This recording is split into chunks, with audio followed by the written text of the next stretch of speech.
पहली बात तो यह है कि जिस रामलला की लड़ाई पर, मूर्ति पर सारा झगड़ा हुआ, वो मूर्ति कहाँ है? वो मूर्ति स्थापित क्यों नहीं हुई?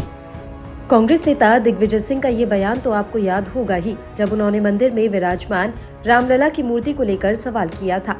अब एक बार फिर से ये सवाल गूंजने लगा है और इस बार ये सवाल उठाया है ज्योतिर्मठ के शंकराचार्य स्वामी अविमुक्तेश्वरानंद सरस्वती ने। जी हाँ, ज्योतिर्मठ के शंकराचार्य स्वामी अविमुक्तेश्वरानंद सरस्वती ने राम मंदिर की प्राण प्रतिष्ठा से पहले श्री राम जन्मभूमि तीर्थ क्षेत्र ट्रस्ट को पत्र लिखा है। इस पत्र में अविमुक्तेश्वरानंद सरस्वती ने सवाल उठाए हैं कि राम मंदिर परिसर में अगर नई मूर्ति की स्थापना होगी तो रामलला विराजमान का क्या होगा।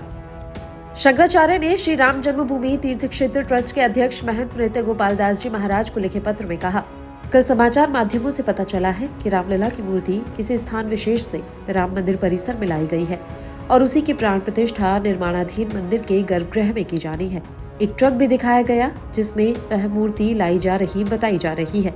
उन्होंने कहा, इससे ही अनुमान होता है कि नवनिर्मित श्री राम मंदिर में किसी नवीन मूर्ति की स्थापना की जाएगी, जबकि श्री रामलला विराजमान तो पहले से ही परिसर में विराजमान है। यहाँ प्रश्न ये उत्पन्न होता है कि अगर नवीन मूर्ति की स्थापना की जाएगी तो श्री रामलला विराजमान का क्या होगा। अभी तक राम भक्त यही समझते थे कि यह नया मंदिर श्री रामलला विराजमान के लिए बनाया जा रहा है, पर अब किसी नई मूर्ति के निर्माणाधीन मंदिर के गर्भगृह में प्रतिष्ठा के लिए लाए जाने पर आशंका प्रकट हो रही है कि कहीं इससे श्री रामलला विराजमान की अपेक्षा न हो जाए।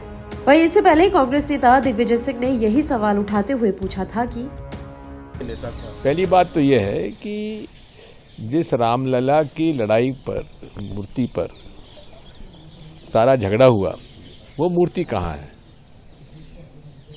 वो मूर्ति स्थापित क्यों नहीं हुई? नई मूर्ति कहाँ से आ रही है? वो रामलला की मूर्ति जिस पर कि सारा झगड़ा हुआ, वो कहाँ है? इस पर हम लोग उनसे पूछना चाहते हैं कि नई मूर्ति की आवश्यकता क्या पड़ी।